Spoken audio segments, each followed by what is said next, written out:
you know, thank goodness she got a rash today, so it was roseola. It's good my presumptive diagnosis was correct. I don't like to make mistakes with my own grandchildren. Telemedicine. Yeah. It's working. Probably never going to go back, right? Never going to go back. We'll just do telemedicine.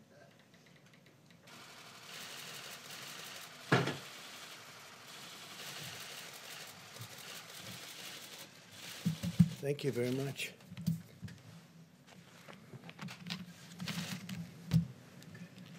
Today we continue to send our love to the great people of New York and New Jersey. We support them fully. We grieve alongside every family who has lost a precious loved one. New Yorkers are tough and strong and brave. New Jerseyites are tough and strong and brave, and they're being hit very hard right now. And for the next week, hopefully not much longer than that, it's going to start to go in the other direction. Our country is being hit hard, but some areas have done so incredibly well. We're so proud of them. They will beat this virus. We're going to beat it with the grit and the heart for which they're known and for which our country is known. And we appreciate everything that everybody is doing. We pray for Prime Minister Boris Johnson. He's become a great friend of ours. He loves this country. He loves his country. But he loves the USA, and he's always been very good to us. Whenever we had difficulty, he was with us, and we appreciate it. So we pray for Prime Minister Boris Johnson. He's going through a lot. As we intensify our military campaign against the virus, I think that it must be brought out that we have to thank the American people for continuing to follow our guidelines on slowing the spread, an expression that more and more people are thinking about. Nobody ever heard of it 2 months ago, and now everybody is talking about slowing the spread, stopping the spread. Even during this painful week, we see glimmers of very, very strong hope, and this will be a very painful week. And next week, at least part of next week, but probably all of it. Look, if one person dies, it's a painful week, and we know that's going to unfortunately happen. This is a monster we're fighting. But signs are that our strategy is totally working. Every American has a role to play in winning this war, and we're going to be winning it, and we're going to be winning it powerfully. And we'll be prepared for the next one, should it happen, but hopefully it won't. Our massive airlift operation for critical supplies, it's called Project Airbridge, continued today as 5 massive planes, flights, landed in the United States packed with personal protective equipment. And our nation's heroic healthcare workers will be the beneficiaries of that. 27 more flights are scheduled in the near future over the next couple of weeks. The Army Corps of Engineers is constructing facilities that will support more than 15,000 hospital beds to treat patients in need. So they're building now approximately 15,000. They just completed the big one in New York. They just completed and are in the process of continuing in Chicago and many other places. They're incredible. The Army Corps of Engineers, we owe them a lot, what they were able to do in such a short period of time. They'll build these massive facilities, 2,000 beds in 4 days. So it's really something very special. I know I was in the construction industry, and you don't see that happen very often. I want to remind governors and emergency managers that sharing real-time data with us about equipment and their needs is very important. All of their supplies, hospital occupancy is critical. A lot of the occupancy is really getting a little bit lower than anticipated, and that's good. We sort of thought that was going to happen. And we're getting along very well with the governors. This whole situation with respect to talking to us about equipment and equipment needs, giving us a little bit of lead time, so important. All the supplies, we're getting it to everybody like they never thought possible, but will ensure that we can rapidly deploy federal assets where and when they're needed, especially on ventilators. We're actually getting some ventilators back. As you know, the state of California was great. They sent some back, which they won't need. and Washington State likewise. And we have some others coming back, so we're using them in areas we need them. We are pressing forward aggressively on the scientific frontier of the medical war. The companies I've spoke to, the four leading, I call them the genius companies. They're doing incredibly well with respect to cures and also with respect to a vaccine that's going to protect us, totally protect us. And they have some great potential. It's going to take a little while yet, but they have some great potential, some great early results. And the governor's been working hard, and we are working hard with the governors. There's been great coordination, especially over the last little while. We're giving them a lot of equipment, a lot of ventilators, but a lot of equipment of all types. And I will protect you if your governor fails. If you have a governor that's failing, we're going to protect you. But the governors are working well with us over the last period of time. Today, in our stockpile of ventilators, and again, we need the stockpile so we can immediately move them from place to place wherever the monster hits. It's a monster. We have 8,675 ventilators right now in stock, ready to move. And we have all sorts of incredible soldiers. Our military is going to move them should they be needed in, as an example, if we need additional in New York or the New York City area. You have state, you have city, and spoke to Mayor de Blasio, and we really have a great, well-coordinated campaign with Mayor de Blasio. It's been really good. Spoke to Governor Cuomo. There's been great coordination. So if they need something, we have it. If Louisiana needs something, we have it. Same thing with Michigan. Same thing with Illinois. There are certain spots that are very hot, and we'll see what happens. But we'll know pretty much. We'll have time, and we'll be able to move it. In addition to the 8,675 ventilators, we have 2,200 arriving on April 13th. We have 5,500 arriving on May 4th. These are ones that we're building for the most part. And we have, as you know, great companies building them. Ford, General Motors, GE. We have really some great companies that are doing it. On May 18th, we have 12,000. On June 1st, we have 20,000. On June 29th, we have 60,000 ventilators coming, 60. So we have a total of 110,000 ventilators coming over a short period of time. I don't think we'll need them. Hopefully we won't need them. I don't think we'll need anywhere near them. But we'll have them for the future, and we'll also be able to help other countries who are desperate for ventilators. The UK called today, and they wanted to know would it be possible to get 200, and we're going to work it out. We got to work it out. They've been great partners, United Kingdom, and we're going to work it out for them. So they wanted 200. They needed them desperately. We now have 10 drugs in active trials, with 15 more soon to follow, as well as 2 vaccine candidates in active clinical trials. We'll do whatever it takes to secure needed medical supplies and bring more production of essential medicines back to our shores. We're doing that. We're bringing them back to our shores. A lot of these companies, they went a little bit haywire. They went away from this great country, and they had them produced elsewhere. So we're going to start bringing them back. I've been talking about that for a long time, not only with medical, but lots of other things. America continues to perform more tests than any other nation in the world, and I think that's probably why we have more cases. Because when you look at some of these very large countries, I know for a fact that they have far more cases than we do, but they don't report them. We've performed 1.87 million tests to date, so that's 1,870,000 tests. Think of that, 1,870,000 tests to date. And now we're performing them at a level that nobody's ever seen before. As we announced yesterday, CVS testing sites in Georgia and Rhode Island will be using Abbott Labs' rapid 5-minute test. We're down to now 5 minutes. It's a 5-minute test so that people can get their results back very quickly. And we're actively engaging on the problem of increased impacts. This is a real problem. and it's showing up very strongly in our data on the African American community, and we're doing everything in our power to address this challenge. It's a tremendous challenge. It's terrible.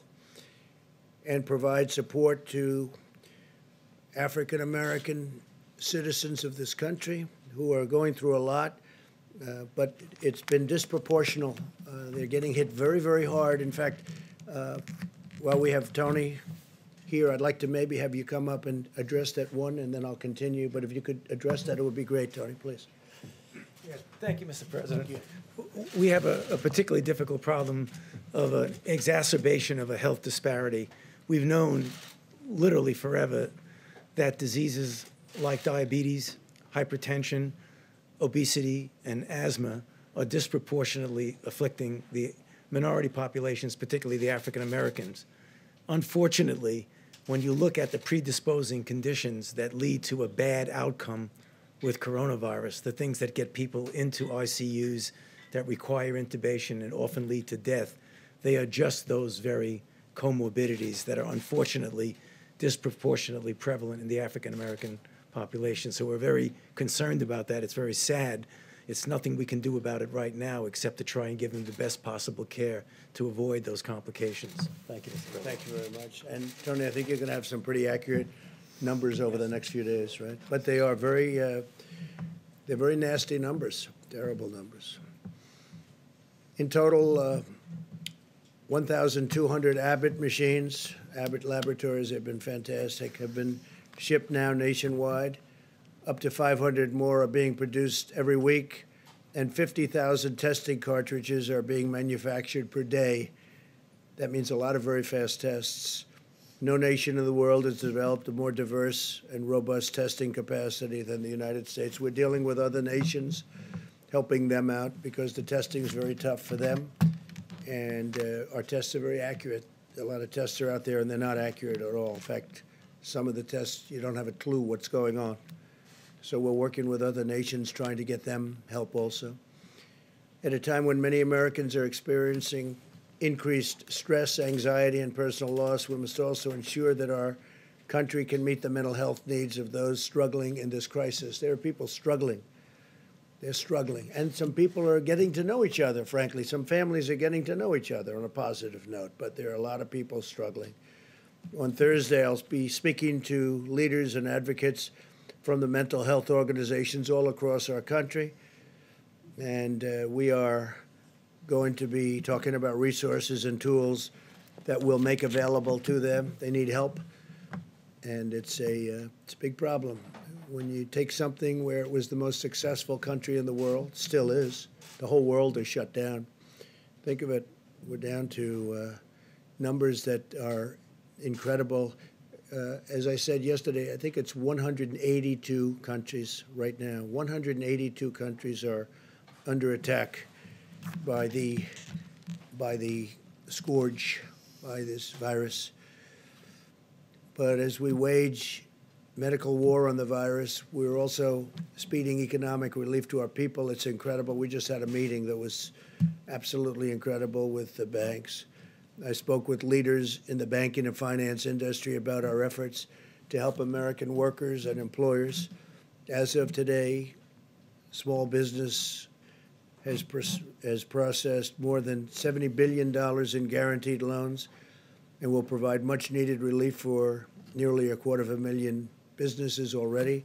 So we are going to be providing tremendous amounts of money to the small businesses of our country who have been absolutely clobbered, and they'll be keeping open, and they'll be paying their employees, and they'll be all set to go. We're going to have a rocket upward.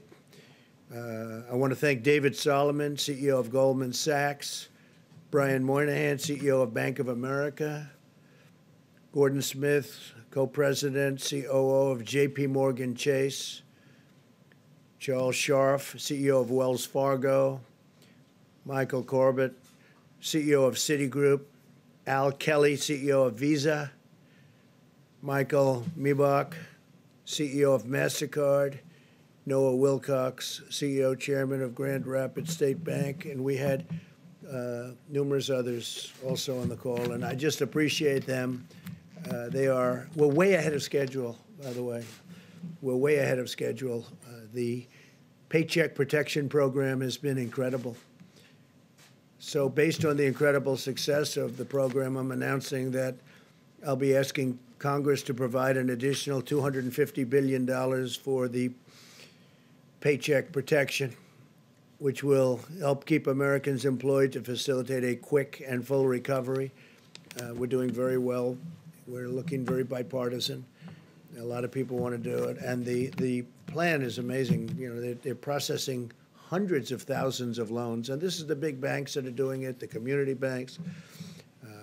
But the biggest banks right now in our country are doing it, and they're doing it for a lot of reasons. One of them is they want to help people.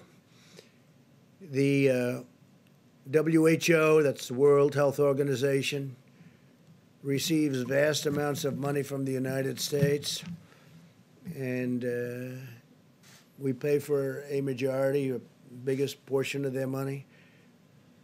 And they actually criticized and disagreed with my travel ban at the time I did it, and they were wrong. They've been wrong about a lot of things. And they had a lot of information early, and they didn't want to. They seem to be very China-centric. And we have to look into that. So we're going to look into it. We give a majority of the money that they get, and it's much more than the 58. $58 million is a small portion of what they've gotten over the years. Sometimes they get much more than that. Sometimes it's for programs that they're doing, and it's much bigger numbers. And if the programs are good, that's great as far as we're concerned. But we want to look into it. World Health Organization, because they really are. They called it wrong. They called it wrong. They missed the call. They could have called it months earlier. They would have known, and they should have known, and they probably did know. So we'll be looking into that very carefully, and we're going to put a hold on money spent to the WHO. We're going to put a very powerful hold on it, and we're going to see. It's a great thing if it works, but when they call every shot wrong, that's no good. We're in the midst of a great national struggle, one that requires the shared sacrifice of all Americans. In recent weeks, it's been remarkable to see so many companies and organizations and individuals, like the banks that I just told you about, biggest banks in the world. They stepped up to help small business. They're big business, small business. The small business will someday be the big business. But the small business is 50% of our economic strength. People don't realize when you add them up, but they just rose to the occasion. Everybody's rising to the occasion. It's been incredible to watch. To honor and celebrate the extraordinary examples of patriotism and citizenship we're seeing, I'm asking Americans to use the hashtag America Works Together when sharing stories of how we're all working together, getting through this ordeal in a fashion that nobody would have ever thought possible. It's been incredible, and that's why the numbers are so far much better. We want to keep it that way. If you look at the original projections, if we did nothing, it would be disastrous. If we decided to do something, we closed it down, had no choice. It was a good move. That was a good move. The early China move was a good move. The early Europe move was a good move. Made a lot of good moves, but closing it down was a big statement. It was a big, important thing. But we're looking to have far fewer deaths than originally thought, and I think we're heading in that direction. But it's too early to talk about it. I don't even want to talk about it now because we just want to work. And I think that people are doing an incredible job. The doctors, the nurses, the firefighters, the police. All medical people, what they're doing, the bravery that they're displaying is just incredible. Every citizen should take immense pride in the selflessness and all of the courage and compassion of our people. The workers, the people that are working, and construction workers going into hospitals, knowing nothing about this problem other than it's dangerous, and they go in there to rebuild sections of hospitals, and you have people in really big trouble right next door. They know nothing about it. All they know is they're going to get it done. They're going to fix that wing so they can have more people in there. It's incredible.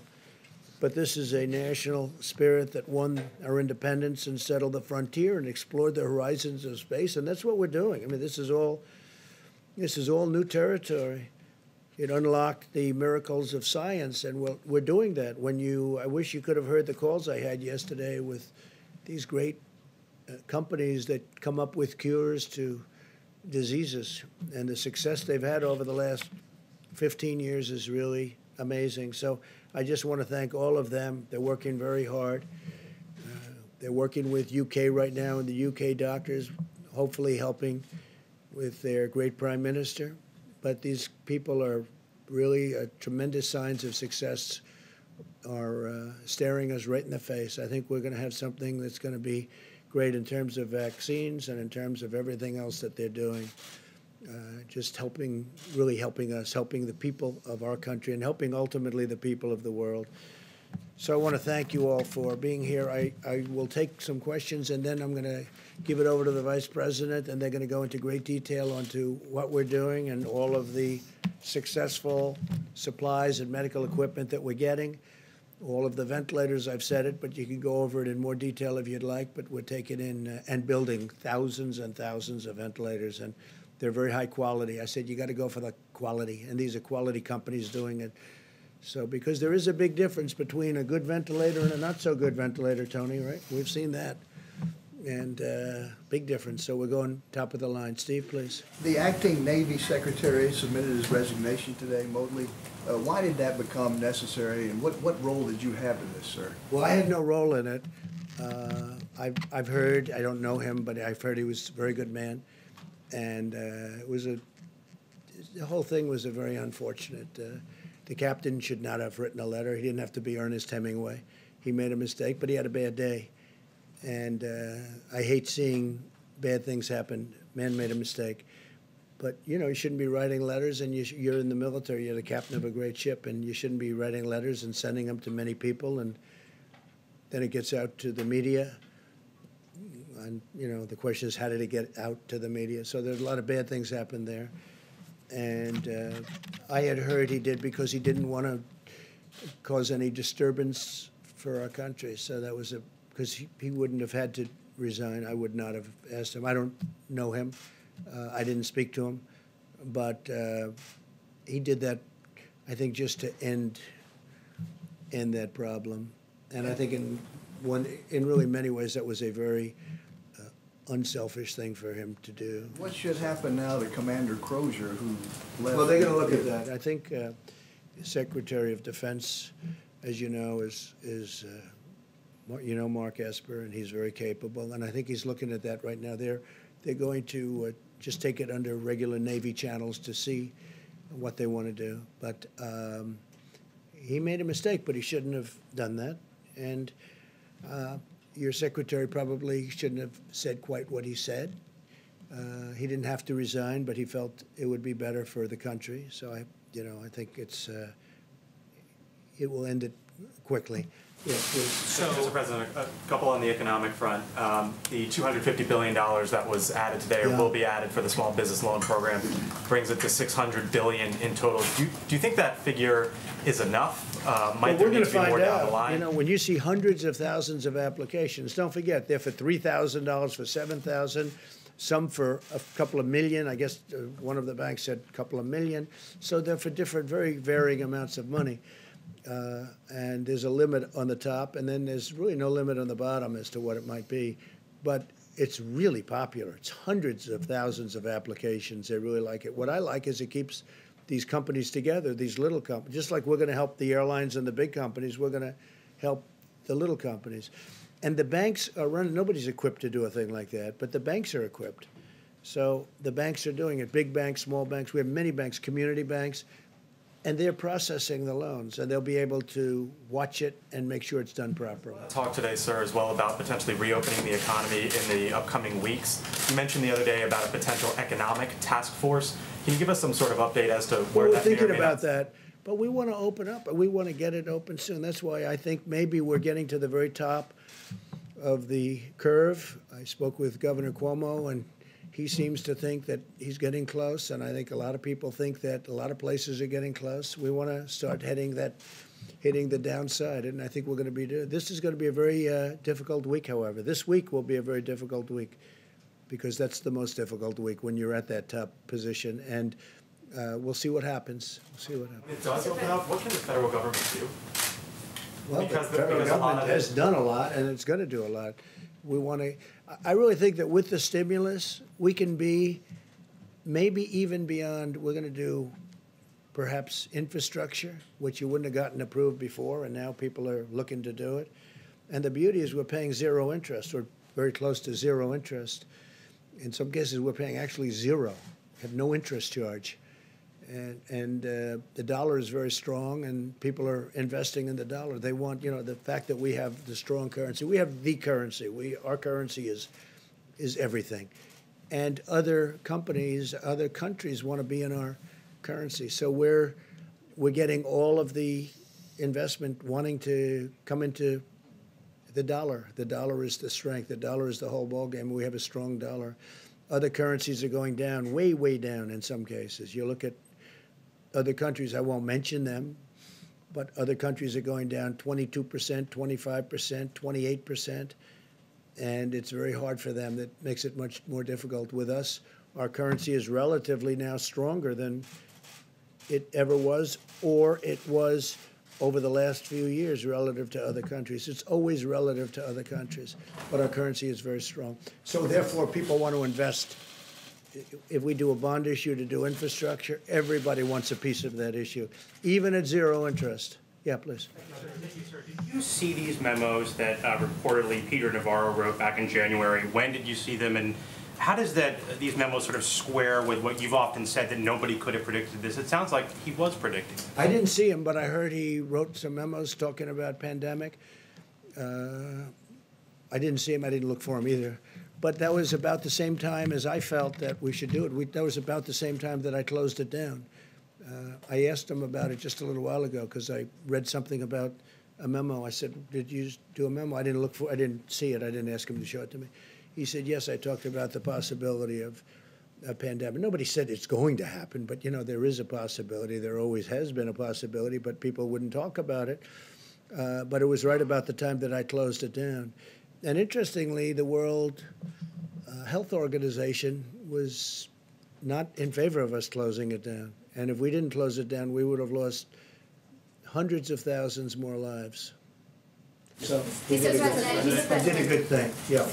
So at the time, though, when Peter Navarro did circulate those memos, you were still downplaying the threat of coronavirus in the U.S. You were saying things like, "I think it's a problem that's going to go away within a couple of days." It will go away. You said within a couple of days the cases will be down to zero. Well, the cases really didn't build up for a while, but you have to understand, I'm a cheerleader for this country. I don't want to create havoc and shock and everything else, but ultimately, when I was saying that, I'm also closing it down. I obviously was concerned about it because I closed down our country to China, which was heavily infected. I then closed it down to Europe. That's a big move, closing it down from China and then closing it down from Europe and then ultimately closing it down to the UK. So, and it was right about that time. But I'm not going to go out and start screaming, this could happen, this could happen. So, again, as president, I think a president has to be a cheerleader for their country. But at the same time I'm cheerleading, I'm also closing down a very highly infected place, specifically the location, as you know, in China that had the problems. And we're closing it down, but we close it down to all of China, then we close it down to all of Europe. Those were big moves, and it was right about that time. Sir, just a quick follow-up, Mr. President. Did you just Mr. learn President? about this today? Say it? You learned about the memo today? I read about it maybe a day ago, 2 days ago. Do you feel like someone among your staff or Peter Navarro himself should have told you about the memo earlier? No. It was a recommendation. It was a feeling that he had. I think he told certain people in the staff, but it didn't matter. I didn't see it, but I did. I closed it down. I don't remember it even being discussed. We had a meeting where there were a lot of people. Most people felt they should not close it down, that we shouldn't close down to China, but I felt we had to do it. And that was at almost the exact same time as the memo. If you had read the memo at the time, how would that have changed the steps you took or the I statements don't think it that would you have made? changed because I did. I basically did what the memo said, and the memo was, you know, the memo was pretty good memo from the standpoint that he took, I guess. I didn't see it yet. He was saying that the U.S. would, warning that the U.S. could lose trillions of dollars and millions of lives. Well, you're not going to lose millions of lives, but you'll lose plenty of money. But I couldn't have done it any better because it was about the same time, and I closed it down to China. And just lastly, so you maintain confidence in him, in Peter Navarro? Of course I maintain confidence. He wrote a memo, and he was right. And I haven't seen the memo. I'll see it later on after this. But it didn't matter whether I saw it or not because I acted on my own. I guess I had the same instincts as Peter. Peter's a smart guy, and he's a good guy. And he's done a wonderful job. But he wrote a memo, and I guess he talked to various people about it. But ultimately, I did what the memo, more or less what the memo said just about the time the memo came out. I closed it down. I took a lot of heat. The World Health Organization was very much against. They didn't like it. They actually put out statements about it. In all fairness to Joe Biden, he called me xenophobic. Like, I don't like China. I like China. I like the Chinese people are phenomenal people. So I was called xenophobic. I was called racist. How could I do a thing like this? Now, since then, Joe said that he was wrong, and he said that I was right. But I closed it down, and I was called names by some of the morning show hosts who don't have a clue what they're talking about. They're not smart people. And I was called all sorts of names when I closed it down to China. Now they try and hide that, the tape of them saying terrible things. But that was a great decision. If I didn't do it, if I didn't do that, we would have had hundreds of thousands more people dying. Yeah, please. You talked a lot about the WHO, and I was wondering, Dr. Fauci had discussed them earlier, so if I could ask you a question about... Well, he respects the WHO, and I think that's good, and he's worked with them for a long time. But they did give us some pretty bad play calling. They've also, I think, given lots of countries in the world accurate coronavirus testing that's been central to your guys' data modeling and so on. That I don't know. I can only say that with regard to us, they're taking a lot of heat because they didn't want the borders closed. They called it wrong. They really called, I would say, every aspect of it wrong. So until the funding freeze I'm not happy about it. Look, we fund it. Take a look. I mean, go through step by step. They said there's no big deal, there's no big problem, there's no nothing. And then ultimately, when I closed it down, they actually said that I made a mistake in closing it down, and it turned out to be right. But at the time, they did that. So we're just going to take a look at it. We fund it, and they seem to be, I said recently in social media, I said they seem to be very China-centric. That's a nice way of saying it, but they seem to be very China-centric. And they seem to err always on the side of China, and we fund it. So I want to look into it. Yes, please. Thanks. A quick follow-up on that. So is it time to freeze funding to the WHO during a pandemic? No, maybe not. I mean, I'm not saying I'm going to do it, but we're going to look at it. You did say that. We give a tremendous, no, I didn't. I said we're going to look at it. We're going to investigate it. We're going to look at it. But we will look at ending funding. Yeah. Because you know what? They called it wrong. And if you look back over the years even, they're very much... everything seems to be very biased toward China. That's not right. I wanted to follow up. You talked about African Americans and how they've been disproportionately affected by the coronavirus. Seems to be, unfortunately. Do you plan on requiring the CDC, any federal agencies or state agents, public places doing tests and private companies doing tests to collect that data on the race of the people being tested and the race of the people being treated and the outcomes? Well, we're just seeing tremendous evidence that African Americans are affected at a far greater percentage number than other citizens of our country, because we're dealing with our country. Now we're looking at it from a worldwide standpoint. Tony Fauci is looking at it very strongly, but these numbers have started to come out, and they're very strong, and they're pretty obvious. I mean, you're talking about... You will release that Seema, would you like to publicly? talk about that for a second, please? I think one of the things that we're going to be doing with our Medicare data is to do that analysis. We're going to look back at the last month or so and look at, related type illnesses going forward. We now have a code for coronavirus, so we can actually stratify by demographic information, so we can look at race as a factor. We can also look at what the underlying health issues are as well. So we'll be providing that data very shortly, but we will be doing that analysis. We're working on that very hard. This is something that's come up over the last, I hadn't heard this, and then over the last few days, this has come up more and more. And I don't mean by a little bit. I mean many times. It's a real thing. Now, we want to find cures. We want to find therapeutics. We want to find vaccines, because that will solve everybody's problem. But why is it that the African American community is so much, numerous times more than everybody else? And we want to find the reason to it. And Dr. Fauci, Seema, both of them, and others are working on this. And they're going to have very good, I would say over the next, in less than a week, I think you're going to have very good statistics. Couple of days. Something specifically aimed at those communities that are being hard hit, those black communities. Well, that we're are being helping hard hit. them a lot. But what's happening is we're trying to find out why is it that it's 3 and 4 times. Now, maybe that's not going to be the final number, but why is it 3 or 4 times more so for the black community as opposed to other people? It doesn't make sense, and I don't like it.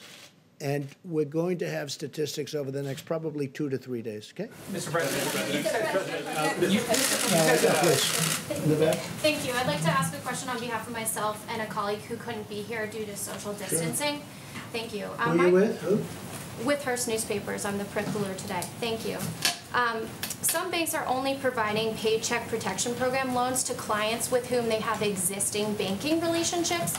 And you spoke to banking CEOs today. I wonder if you'll ask them, these lenders, to accept applications from all small businesses, not just the businesses with whom they have existing relationships. Okay, they'll be doing that. But we're also working with small community banks, so they will be doing that. It's a question I've already spoken about. I mean, in many cases, they have long-term relationships with thousands of companies. I was amazed to see how many, you saw the number of applications. It's hundreds of thousands. It's a lot of work.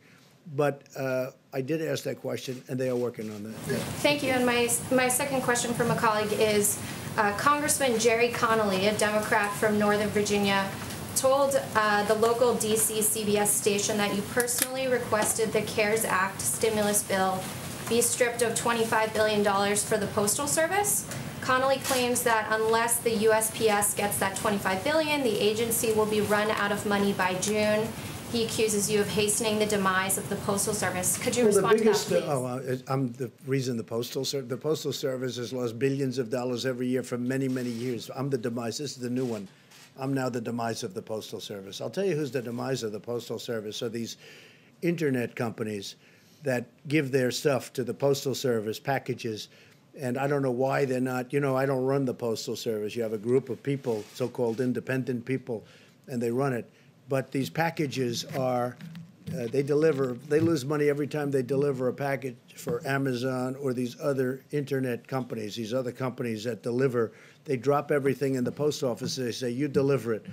And if they'd raise the prices by actually a lot, then you'd find out that the post office could make money or break even. But they don't do that, and I'm trying to figure out why. These are independent boards. They were appointed by other administrations. They're sort of long-term. They're there for a long time. And I've been talking to them also. You can look it up. Take a look. They have to raise the prices to these companies that walk in and drop thousands of packages on the floor of the post office and say, deliver it. And they make money, but the post office gets killed, okay? So they ought to do that, and we're looking into it, and we've been pushing them now for over a year. And you know that because you've seen the stories. I'm pushing them. It's not fair for them to these great, wonderful, modern companies. They walk into our old post office with all these routes that could never be built. You could never build them. They go into areas that you could never do. And they say, here, deliver this.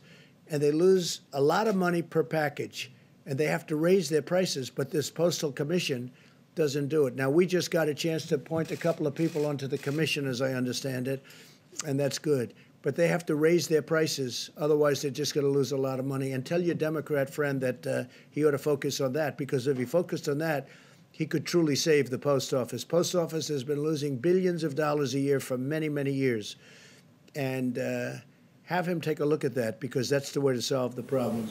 Thank you so much, Mr. President. Thank you so much.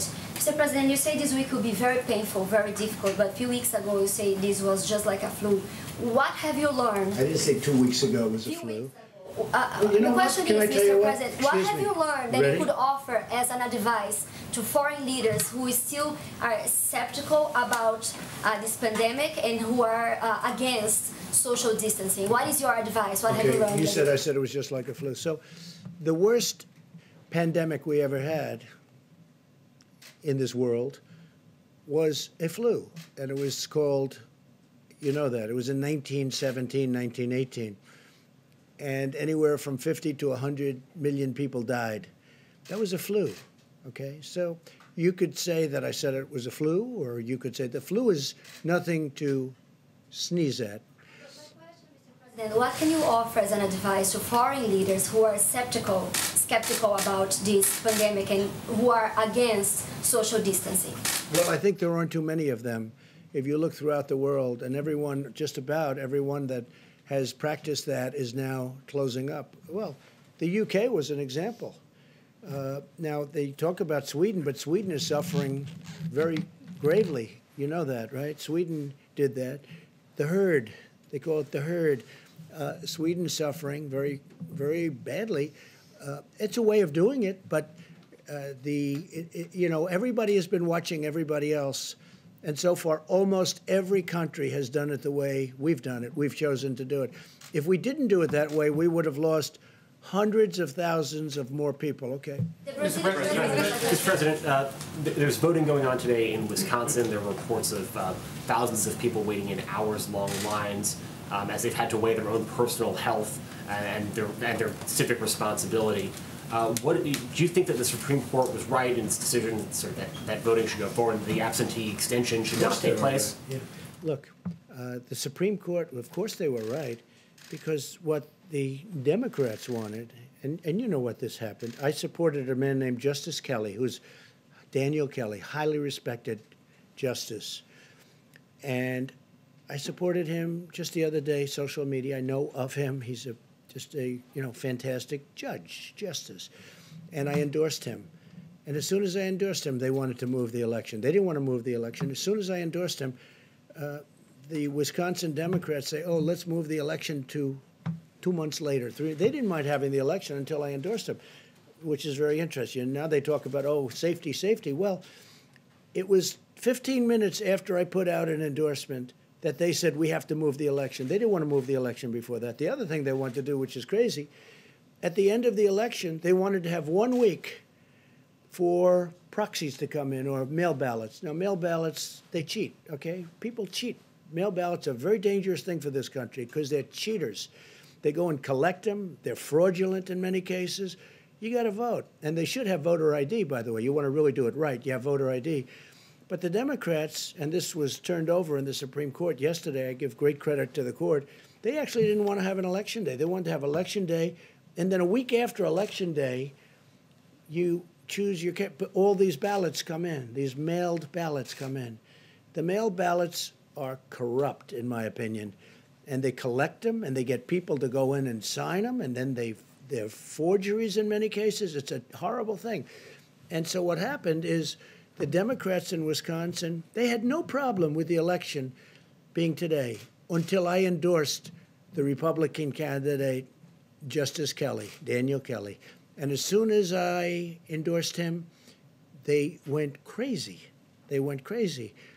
And you know that's true. And now all of a sudden, because go back 2 weeks, go back 2 days, they didn't want to move the election. They were having the election. They were fine because they thought they were going to win the election. Then I endorsed him, and all of a sudden they think they're not. Now I understand there are lines that go back a long way. I hope they're going to vote for Justice Kelly. Okay. Mr. President, do you think that Americans should?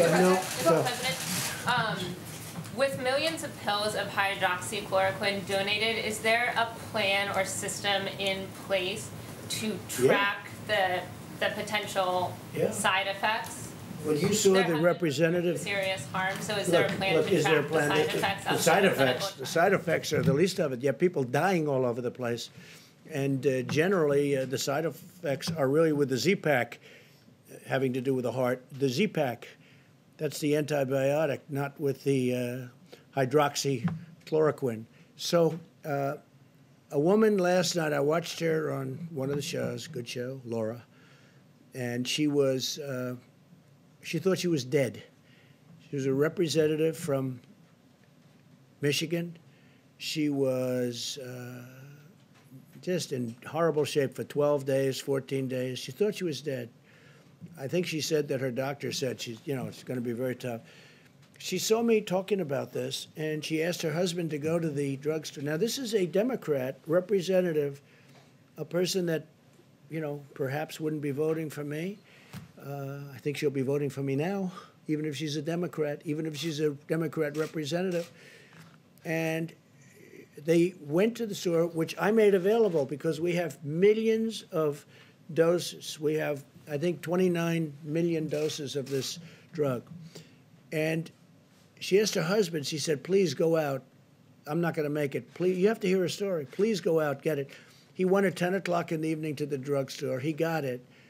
He gave it to her. Now, you know, it's I don't say it works like this at all. 4 hours later, she awoke, and she said, I feel better. And then shortly thereafter, she felt great. This is a woman that thought she was going to die.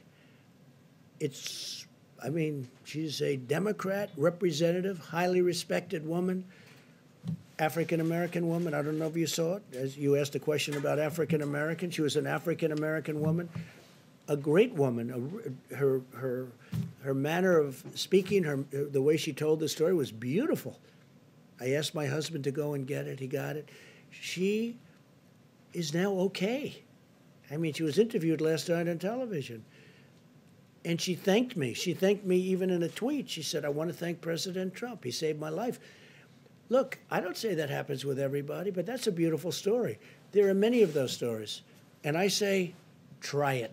Okay, please. Can you track this? I mean, if you're in trouble, if you're going to die, and you're going to die, I mean, you're not going to die from this pill. Now, there could be some side effects, but the side effects is really more so from the Z-Pak. Track those side effects? No, doctors have to recommend it. I want doctors. I'm not saying, I'm not a doctor. I'm just saying we hear great results. And some people say, let's go to a laboratory, let's test it for a couple of years. And no, we got people dying in this country and all over the world right now, not in a couple of years. They're dying. As we speak, there are people dying. And I really think it's a great thing to try, just based on what I know. Again, I'm not a doctor. And I say, get a physician's approval. And they have physicians in these hospitals, great physicians, brave physicians.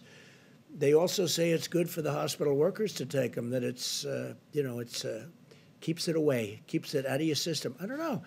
But there's a lot of good examples. And, you know, we have a 1,500 case study going in New York, and it's almost complete. So it'll be very interesting to see what happens. Go ahead. Thank you, sir. Can you? But I appreciate that woman. She was great. You have to see it to believe it. The way she spoke, it was like a miracle. And this was not a fan of mine, but she's a fan of mine now, and I'm very honored by it. Go ahead. Thank you, sir. Can you talk about your decision to remove Glen Fine from the Pandemic Response Accountability Committee? And does that move and some of the criticism you've leveled at IGs, how does the American public have confidence that there'll be oversight? Well, we have a lot of IGs in from the Obama era, and as you know, it's a presidential decision. And I left them largely. I mean, changed some, but I left them. But when we have, you know, reports of bias, and when we have different things coming in, I don't know Fine. I don't think I ever met Fine. I heard the name. It wasn't an Obama. I heard the name. I don't know where he is. Maybe he was from Clinton. Okay, you check that out. Okay, maybe he's from Clinton. But we did change him. But we changed a number. We have about 7 nominations in, I believe. We put 7 very, very highly qualified people for the IG position. And, you know, that's a decision that I could have made 3 years ago, and I could have made 2 years ago. And but we're putting in, not so much for him, we're putting in 7 names. I think it was 7 and they're going in now. Yeah. Mr. President, When you talk about the WHO being China-centric, what exactly are you talking about? It's because China is underplayed how many I victims don't know. they've They had? seem to come down on the side of China. Don't close your borders to China. Don't do this. They don't report what's really going on. They didn't see it, and yet they were there. They didn't see what was going on in Wuhan. They didn't see it. How do you not see it? They didn't see it. They didn't report it. If they did see it, they must have seen it, but they didn't report it. Please, go ahead.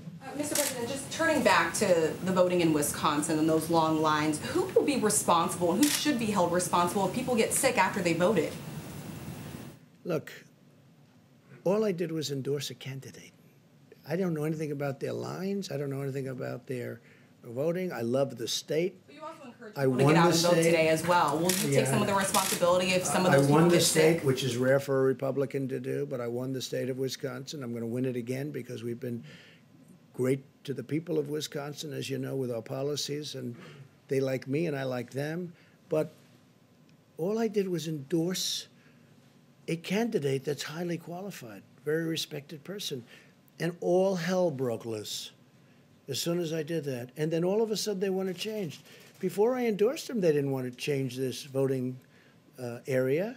There was no problem with the Democrats voting until I endorsed the candidate. Then they said, let's move it 2 months. Let's move it 3 months later. Safety, safety, safety, right? All of a sudden they want safety. Well, before I did the endorsement, they didn't talk about safety. It was fine for months. For months, it was fine. It was always going to be.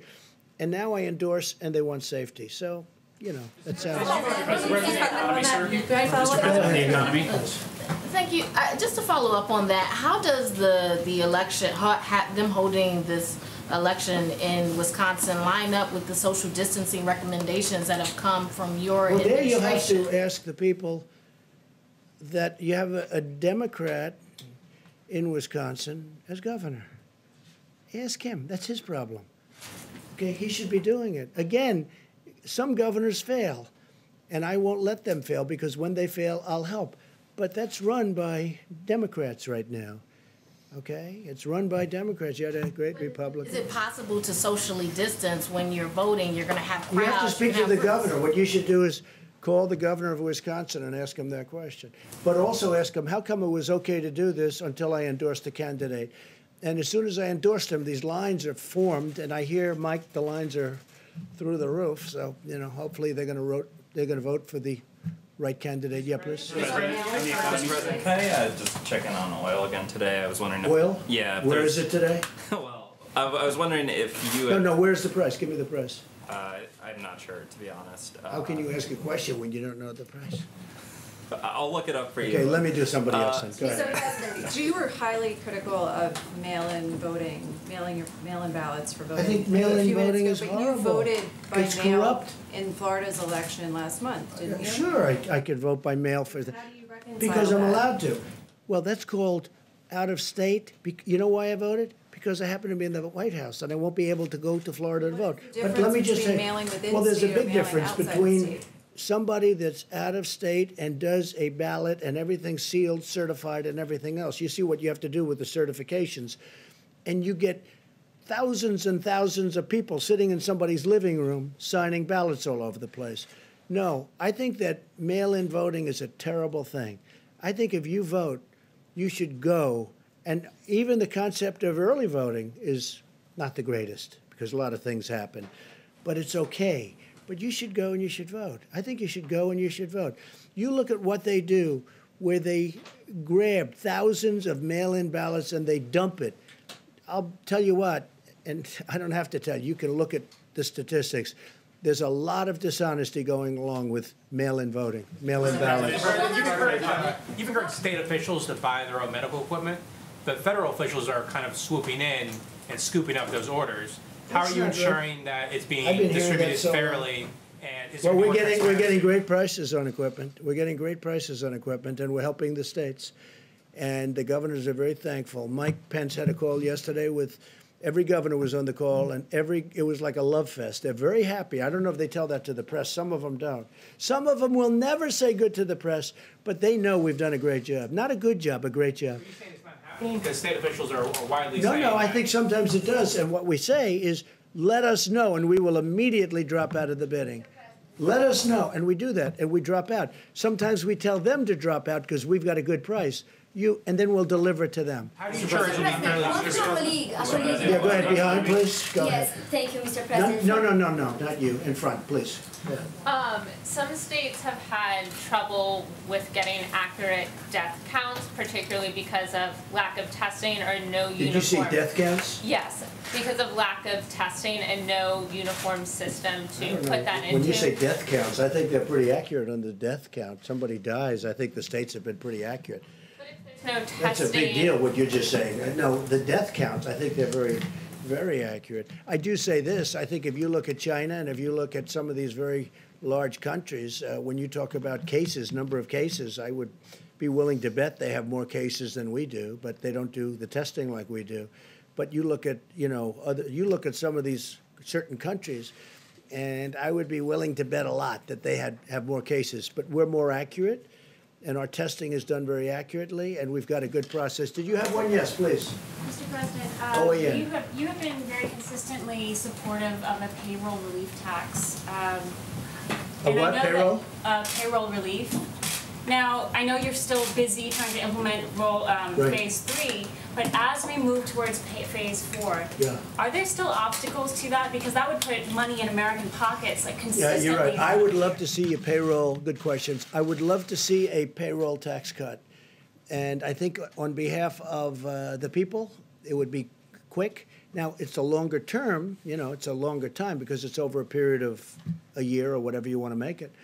But I would love to see a payroll tax cut. There are many people that would like to see it as a permanent tax cut, payroll tax cut. What is stopping it from Well, the Democrats right now are stopping it. What are their reasons? I don't know. I don't know. Maybe they think it's good politics to stop it. But you'd get a lot of people, a lot of money immediately. The payroll tax cut would be a great thing for this country. I would like to have it regardless of this, but this would be a fantastic time to have the payroll tax cut. The Democrats are stopping it, but I don't think they're, I think there's a certain flexibility. I think it's something that we should do both for business and the people. But this would get money into the hands of small business immediately, money in the hands of people, the workers and people immediately. And it would be over an extended period, and it would be simple to do. It's so easy to do. It's a great tax cut, and I'd love you to speak to the Democrats, and let's get it done.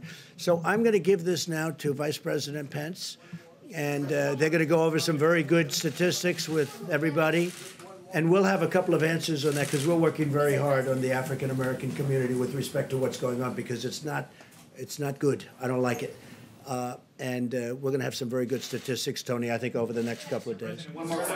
So thank you all very much. Thank you.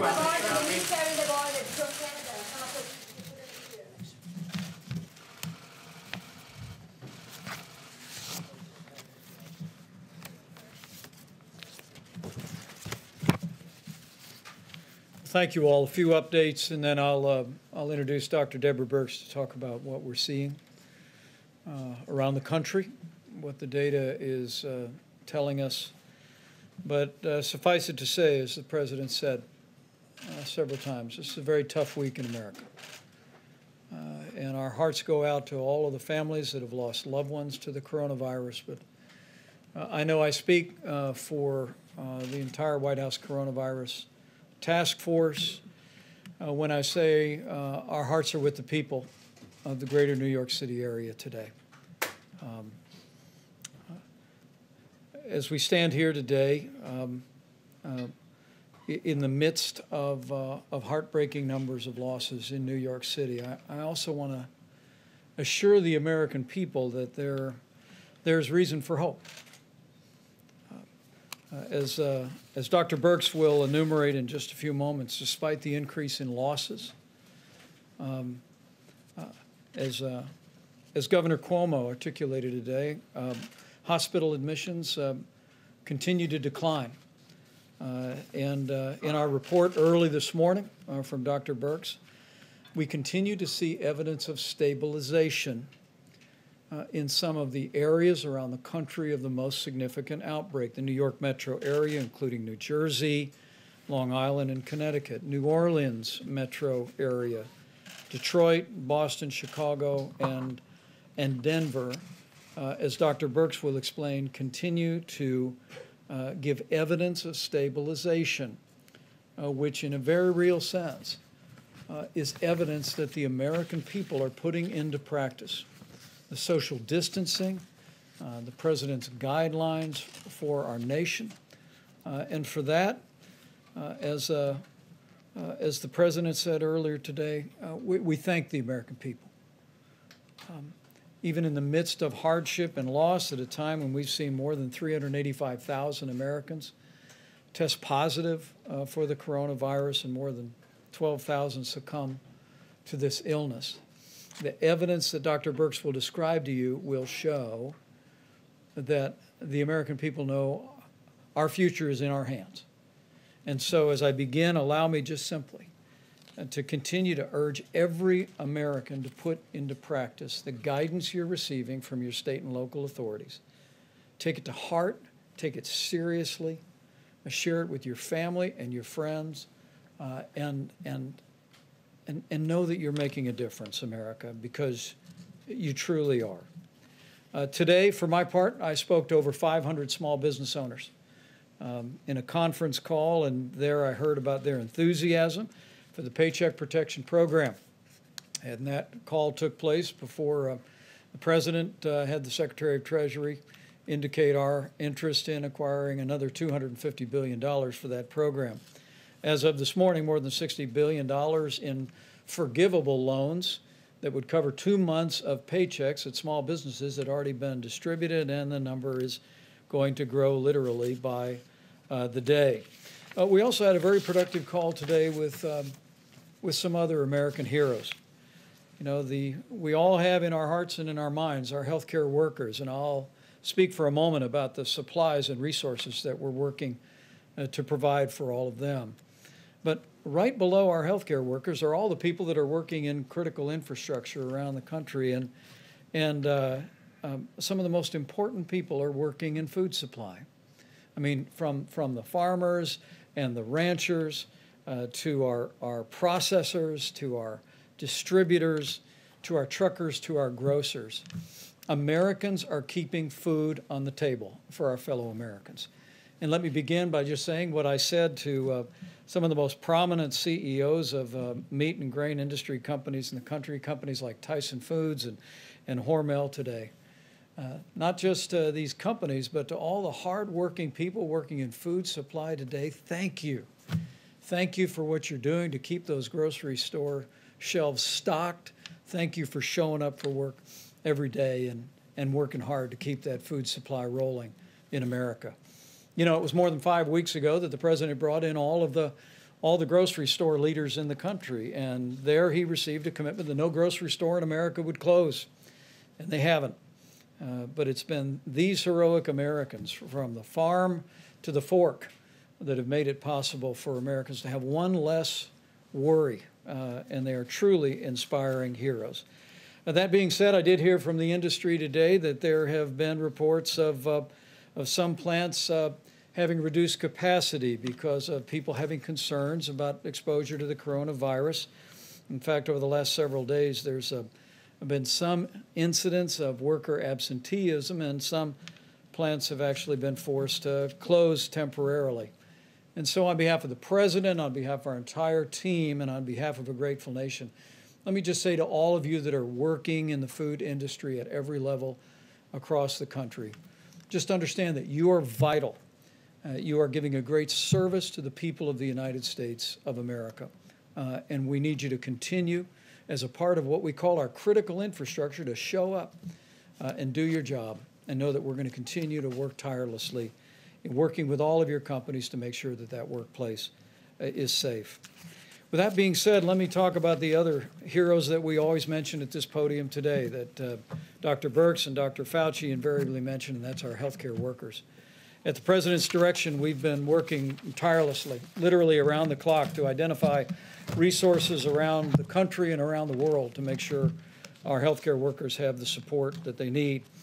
With some 51 major disaster declarations, most recently Minnesota being approved, states have stood up 27,000 National Guard, but Personnel-wise, before the end of business today, there will be more than 3,000 Department of Defense and Health and Human Service medical personnel on the ground in the greater New York City area. And those people will be redeployed once that region of the country moves through the coronavirus epidemic in that area. And we salute those extraordinary patriotic Americans for stepping forward to bring real relief to our healthcare workers. With regard to equipment, Admiral Polovchek reported to the task force throughout the course of the day today that we have continued to distribute ventilators across the country. We're sending additional ventilators from the Strategic National Stockpile. Maryland will receive 50 ventilators. Delaware will receive 50 ventilators. And that will leave more than 8,400 ventilators still in the national stockpile. One correction from yesterday. After our press briefing yesterday, FEMA made a different decision with regard to what the state of California generously made available. And the ventilators, some 500 ventilators that we again want to thank Governor Gavin Newsom and the people of California for donating to our nation's efforts. 100 of those are being deployed to New York, 100 to New Jersey, 100 to Illinois, 50 to Maryland, 50 to Washington, D.C., 50 to Delaware, and 50 to Nevada. With regard to the remainder of what we call personal protective equipment, again, we've been literally leaving no stone unturned anywhere in the country, anywhere around the world. And as Admiral Polovchek described just a couple of days ago, we've established not just an air bridge, but a control tower system modeled after military logistics out of FEMA. And while FEMA is acquiring a small portion of what's being acquired, 90% of the supplies are being routed directly into our massive distribution system. And FEMA is using the data that Dr. Birx provides to target those resources to the areas most in need. I asked them to break out a few details about resources that just in the last 5 days have been distributed, and I hope it's an encouragement to healthcare workers all across these regions and around the country about the efforts that are being made to make sure they have what they need. You can see the New York metro area, including New Jersey, just in the last 5 days, more than 6 million N95 masks, more than 6 million surgical masks. When Governor Cuomo and I last spoke, he told me there was a real challenge for medical gowns in the New York City area and in New Jersey as well. And 2.8 million gowns were distributed to that region as well. Going next to New Orleans, where again, while we see some encouragement, challenges remain in that community. Some 837,000 N95 masks for healthcare workers, 165 surgical masks, other items including almost 6 million gloves have been distributed. Detroit continues to be a real focal point.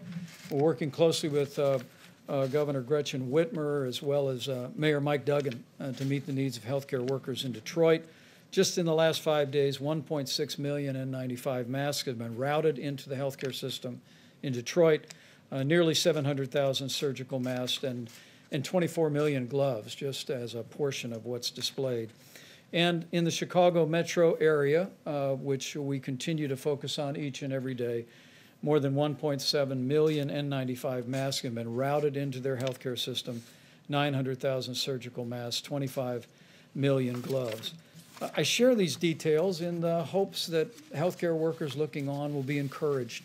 At the President's direction, we are making every effort to make sure you have the resources you need to do your job, to do it safely, and to go home safe to your family, even while you provide that extraordinary and courageous care that our healthcare workers are providing literally around the clock in the midst of the coronavirus challenge.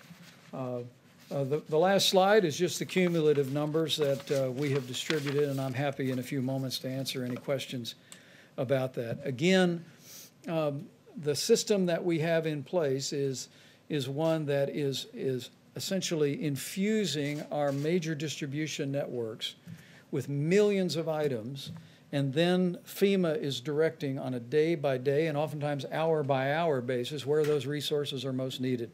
And we'll continue to do that as the coronavirus makes its way through these communities and through communities that are very much on our watch list today. Let me just lastly say that, again, I want to thank the American people for stepping up and doing your part. We continue to be overwhelmed with one story after another, where people are doing social distancing, where people are looking after one another, where they're checking in with a phone call to an elderly friend, a family member, to make sure they're okay. I mean, we are on the front end of 30 days to slow the spread. And I will tell you, as a non-scientist up here, that I see glimmers of hope in the early numbers that we're seeing come out of the greater New York City area, New Jersey, even New Orleans and Detroit and Chicago. There does appear to be, as Dr. Birx will explain in more detail, there does appear to be evidence of leveling, evidence of progress. But this is exactly the time for all of us to redouble our efforts to do everything each and every one of us can, not just to protect our own health and that of our family and our loved ones, but to do our part to ensure that we lessen the impact of the coronavirus on America as a whole, but even more importantly, that we lessen the impact on lives by ensuring that we do our part to make sure that no one that is vulnerable is unnecessarily exposed to this virus. With that, let me yield to Dr. Birx and then Seema Verma and Dr. Fauci, and we'll take all your questions. Thank you, Mr. Vice President. So hopefully you can see from those numbers that we've taken a data-detailed approach, really bringing the power of granular data to the supply chain and moving supplies based on really what you would call burden of disease and need.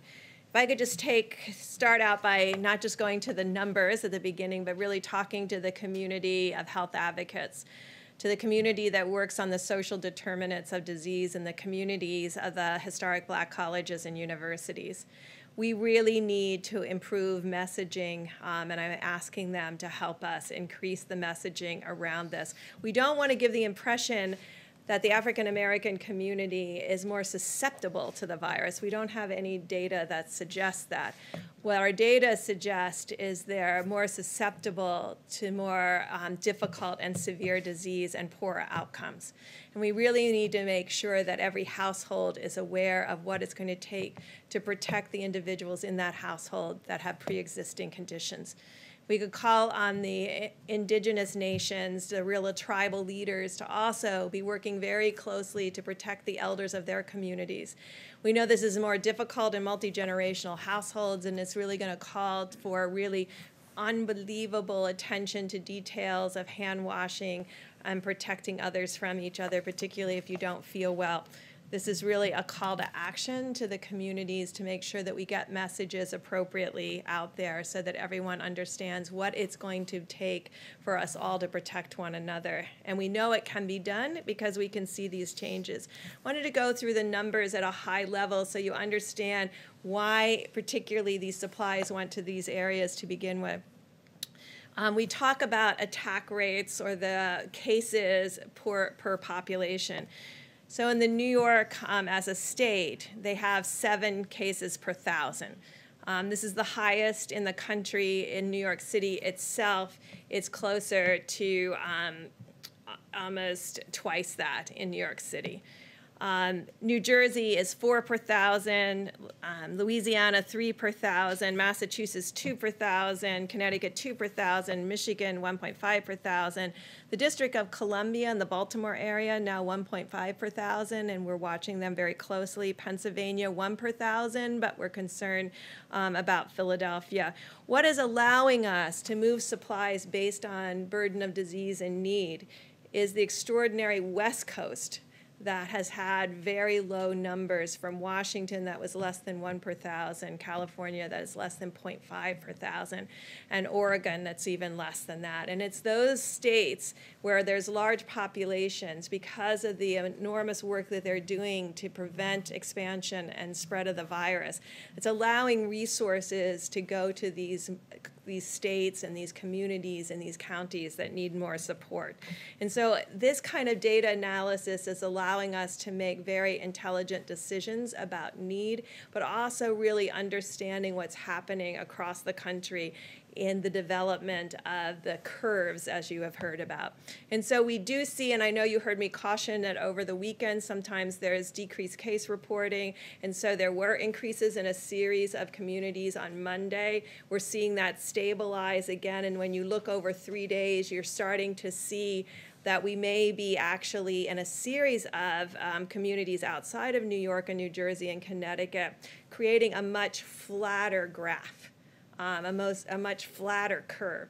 So you saw New York and the increase, and then you saw, we're hoping, as Governor Cuomo and the mayor has described, that they're getting to a steady state where the next outcome is going down.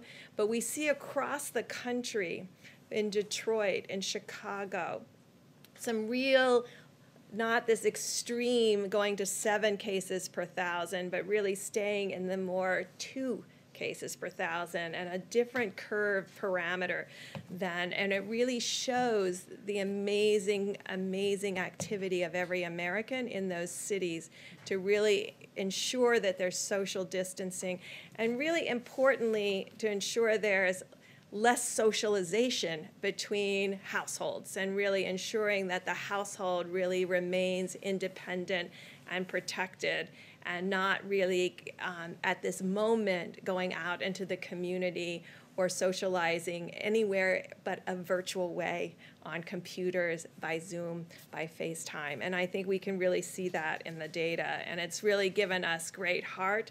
I want to finish by really talking to my laboratory directors, because you're extraordinary and you've done an amazing amount of testing.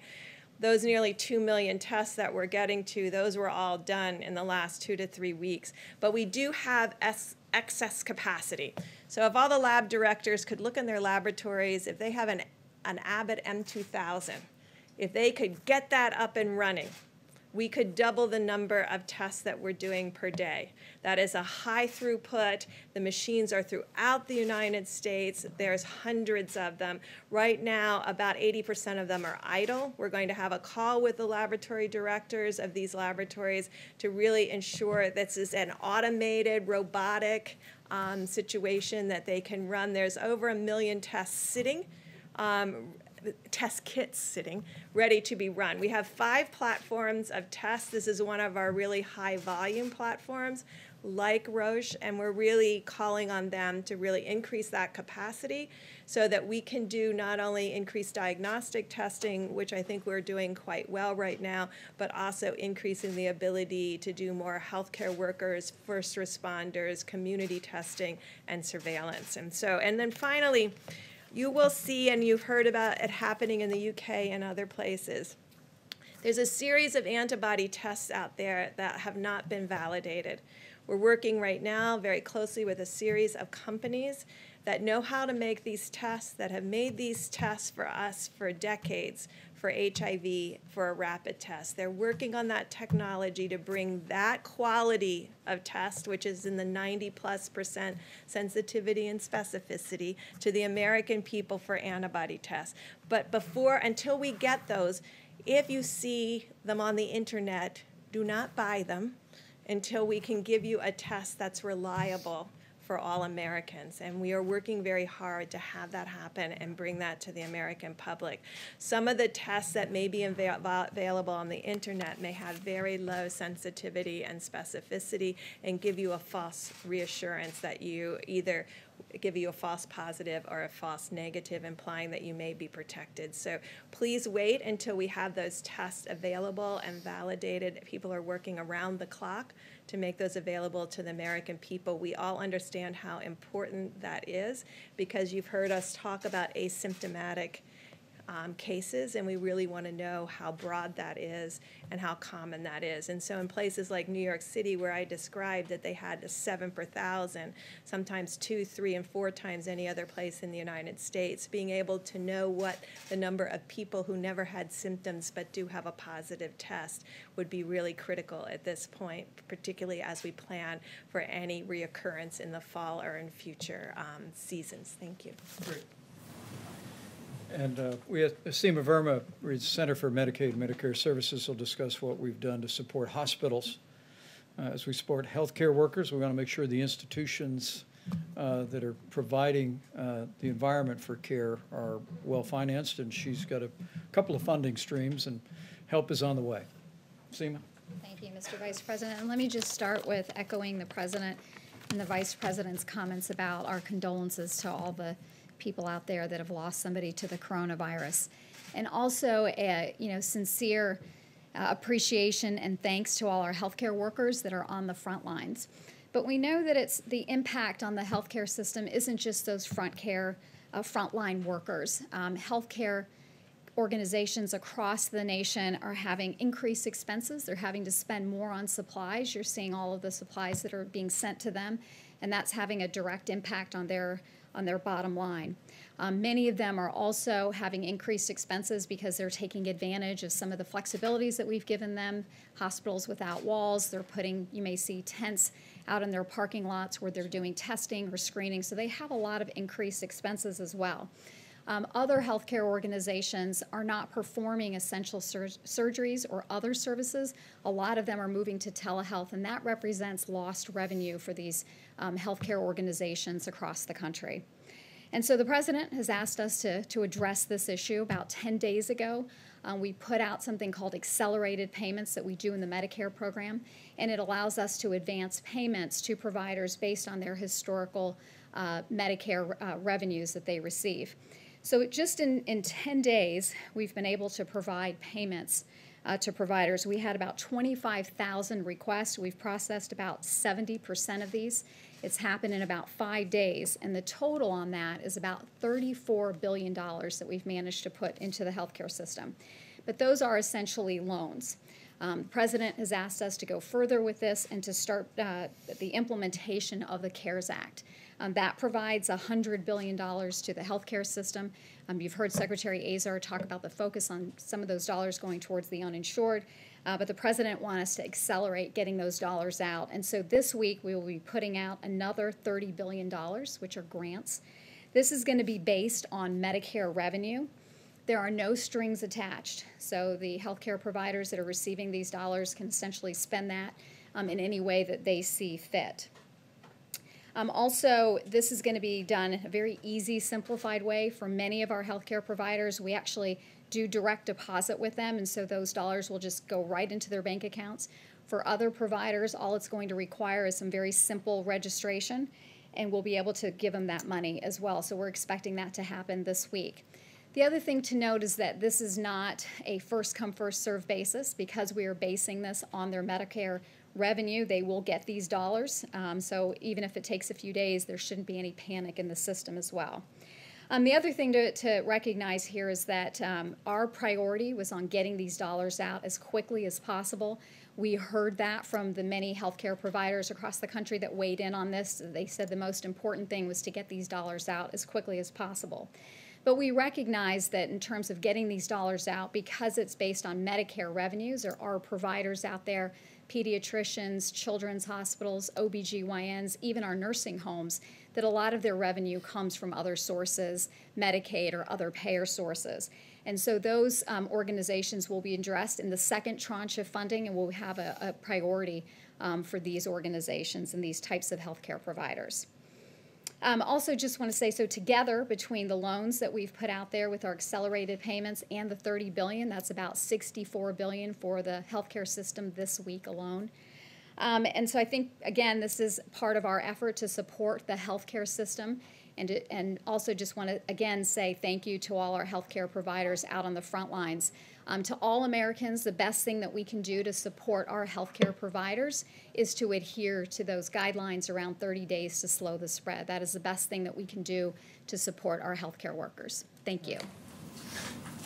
Dr. Fauci, please. I just want to make a brief comment to get back to the discussion about the health disparities in the African American community, because it really is very important. And the reason I want to bring it up, because I couldn't help sitting there reflecting about sometimes when you're in the middle of a crisis like we are now with the coronavirus, it really does have ultimately shine a very bright light on some of the real weaknesses and foibles in our society. And as some of you know, the greater proportion of my professional career has been defined by HIV/AIDS. And if you go back then, during that period of time when there was extraordinary stigma, particularly against the gay community, and it was only when the world realized how the gay community responded to this outbreak with incredible courage and dignity and strength and activism that I think that really changed some of the stigma against the gay community, very much so. I see a similarity here because health disparities have always existed for the African American community. But here again, with the crisis, how it's shining a bright light on how unacceptable that is. Because yet again, when you have a situation like the coronavirus, they are suffering disproportionately, as Dr. Berg said correctly. It's not that they're getting infected more often, it's that when they do get infected, their underlying medical conditions, the diabetes, the hypertension, the obesity, the asthma, those are the kind of things that wind them up in the ICU and ultimately give them a higher death rate. So when all this is over, and as we've said, it will end, we will get over coronavirus, but there will still be health disparities, which we really do need to address in the African American community. Thanks. Well said. Questions for our panel, please. Yeah, for Mr. Vice President, and then a question for Dr. Birx as well. Sure. On the ventilator issue, with 8,400 of them in the stockpile and tens of thousands more coming, why are states like California and Washington needing to send ventilators to other states, and is that smart if they might need them later on? Well, I'm going to let Dr. Birx speak about what's happening in California and Washington because it is a real credit to the people of both states and the leadership of both states to see the progress that we've made. We continue to witness that the numbers where the outbreak began, we all remember when this first emerged in the Seattle area, the numbers continue to be steady and low. And what we've seen the governor of California do, what we saw the governor of Washington State do, and the governor of Oregon, where the coronavirus hasn't arrived to a large extent in Oregon, I think is in keeping with the highest tradition of the American spirit. And they are understanding what I think Americans are understanding more and more, that while we tend to think of this as one large curve in our minds when it began in our country, and we long for the day that it will end, and we want to hasten that day by putting into practice all these mitigation efforts. The reality is, what these experts have explained to this layperson, is that what we're actually going to witness is a number of small curves that will cumulatively mean that curve. And for Oregon, for Washington State, for California to recognize where the need is, and then to partner with us and FEMA to make sure the resources are there at the time of the need, at the point of the need, I think is really inspiring. But Dr. Birx, do you want to speak to that? Yeah, I want to be clear. No, we didn't ask for their ventilators. They looked at their epidemiologic curves. These states have amazing health commissioners, and I think when this is over, we'll really be.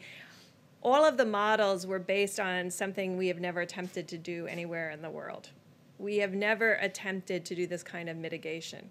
It was always theoretic to many individuals, and now we see across the globe people mitigating against this virus, realizing that their own behaviors can change the course and future of this virus in their communities, which is really astounding, the power that gives us to actually understand that we can compete against this virus and do well.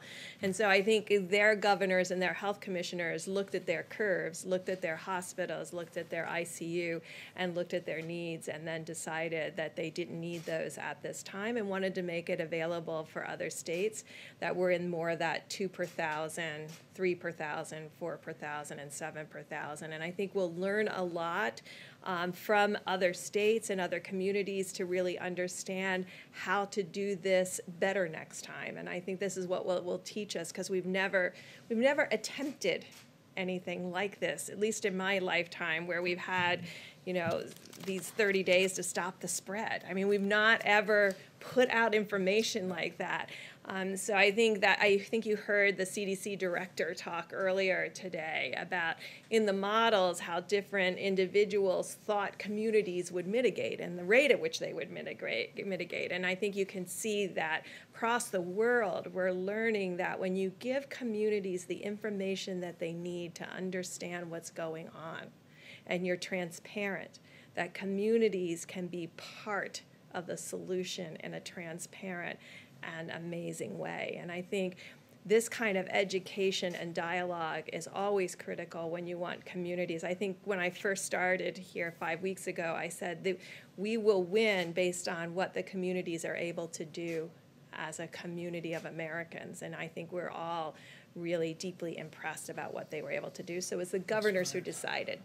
The testing backlog, I just had a quick follow-up question on that. How close are we to getting into that 24-hour window you've talked about being very important? And then what is the status of the self-swab test? So we're tracking all of that very closely. I use my time here to appeal to people specifically, the health educators, the health advocates, because I know the power with them. But to my lab directors, I really need the Abbott M2000 online, because that means we can do an extra 100,000 tests a day, and there's enormous power in that. The ability to self-test, last time I had my test here, I self-tested, so it can be done. It's straightforward. It works very well with that rapid 5-minute test. But what we now have to create, and I know that's always difficult because everybody wants one of something, we now have to create a mosaic that brings together where we know every single machine is in the United States, where our gaps are, and then align resources with need and gaps in the testing and ensure that we have the right laboratory test for the right community. So you can see there would be communities, particularly the Indian Health Service or rural communities, where that Abbott ID Now kit could be incredibly helpful, because otherwise they're shipping it all the way to a capital, maybe 3 states away, and that's going to add 2 or 3 days to the wait time, which we're trying to get away from. Right. The backlog, 2 or 3 days, or what would you? It varies state by state, and we'll be talking with all of the states about really changing how we do testing in the community to really ensure that we're testing optimally. Because right now we have still focused very much on hospital diagnosis because we know it will make a difference in treatment. So these major laboratories are still putting drive-through tests at the back to all the hospital tests. And so that's where the backlog is in the drive-through tests. So I know if you're an outpatient, not an inpatient, but if you're an outpatient, that is where the delays right now are, but it's state by state. And so some states have 24-hour, 48 hours for both their outpatients and inpatients. Others have short for inpatient and longer in outpatient, and then we're trying to reconcile those two pieces. Right. And the team is actually meeting tonight to review that, but one of the data points that we review is literally on a state-by-state basis what the turnaround time is for testing, and we continue to work that. And these Abbott laboratory devices there's 18,000 of them across the country. When you go to your doctor office and get a strep test, it's that device. All Abbott Laboratories has done, with strong and swift efforts of the FDA, is create a test to put in that for the coronavirus, and it's a 15-minute test. And so I want to renew our call to all the healthcare providers around the country is find your Abbott device, and we'll work our hearts out to get a test to you. How about in the back corner? Mr. Vice President, thank you. One for you and then one for either of the doctors, if you don't mind. For you, sir, back to this idea of reopening up the economy, since it's not like there's a switch that you can just turn it back on. How does the administration envision this happening? Is it guidance from the White House and you hope the governors follow it? Are you going to put it in the governor's hands or the mayor's hands? How do you envision all of that working together? Well, the one thing I can assure you is that the president's decision in that regard is going to be informed by what the data shows and about decisions about when we can responsibly reopen America and put America back to work. I can tell you the CDC will have new guidance tomorrow that the CDC will be publishing for people who were in proximity to an individual that tested positive for coronavirus but have no symptoms. And CDC will be publishing new guidance about how those individuals and the circumstances under which they might be able to return back to work using some facial protection and monitoring their temperature, but we'll detail that for you. But what we're going to be doing over the weeks ahead is, while we focus every day at the point of the need, as the President said many times, our first mission is to save lives. And that means to slow the spread, to bend the curve, to continue to engage the American people, which they are admirably doing, to continue to put all the social distancing into practice. But there is a dual track that the President has already initiated. Some of the best minds here at the White House are beginning to think about what recommendations will look like that we give to businesses, that we give to states, but it'll all, I promise you, be informed on putting the health and well-being of the American people first. Dr. Birx? Either for Dr. Birx or for Dr. Fauci. Or do either of you want to take that? Or? Go ahead. Secondly, as a lot of parents are sitting home with their kids, and they've been home with their kids for weeks now, and they're wondering, maybe resigned to the fact that maybe their kids aren't going back to school this year, but are looking ahead, what do you think summer camp holds, and what do you think the start of next school year holds, if you could look down the line? Do you think those start on time? Do you think school next year starts on time? Can I say a word on behalf of teachers, since I'm married to one? There you go. My wife was all day yesterday at the elementary school she teaches at, loading up about 500 bins of art supplies for kids. And she's just one of millions of teachers across this country who find themselves having to distance teach kids. And I'm proud of Karen, but relatedly, I'm proud of every teacher in this country. Secretary of Education was here not long ago talking about our efforts to expand distance learning resources, even in K through 12. To all the teachers who are out there, we just want to say thank you. Thank you for what you're doing, for continuing learning even in this challenging time. And to all of the kids, just because you're home doesn't mean you don't have to do your schoolwork. Keep it up. Anticipate children being back in classes in August? What I will tell you is I'll yield to the health experts, but that'll be part of what we're looking at in terms of guidance going forward, whether it be summer school or whether it be returning to school next fall. But the most important thing we can do is put this epidemic behind us as quickly as possible. Well, my daughter is a school teacher, so she asked me the same question. You know, it is unpredictable, but you can get a feel for if we start talking about the things where the curve goes down and we really have minimal, how we respond and what kind of a rebound we see or don't see, I think is going to have a lot of influence, probably more immediately on things like summer camps than it does in the fall. I fully expect, though I'm humble enough to know that I can't accurately predict, that by the time we get to the fall, that we will have this under control enough that it certainly will not be the way it is now, where people are shutting schools. My optimistic side tells me that we'll be able to renew to a certain extent, but it's going to be different. Remember now, because this is not going to disappear. So we're going to have in place the capability of doing the things that we talk about all the time on this stage, to identify, to isolate, to contact trace, number one. Number two, by that time, we'll have a better feel with the antibody test about what the actual penetrance of this infection was in society. How many people have actually been infected? Who's protected? If you have antibody, it's very likely that you're protected. Who's vulnerable? Do you treat vulnerables different than you treat the people who are protected? All of these things are going to go into the decision of just how much back to the original way we'd like it to be in the fall. Bottom line is no absolute prediction, but I think we're going to be in good shape. Dr. Fauci? I just want for Dr. Fauci or Dr. Birx. Can you talk about your concerns about deaths being misreported by coronavirus because of either lack of testing or standards for how they're characterized? So I think in this country, we've taken a very liberal approach to mortality. And I think the reporting here has been pretty straightforward over the last 5 to 6 weeks. Prior to that, when there wasn't testing in January and February, that's a very different situation and unknown.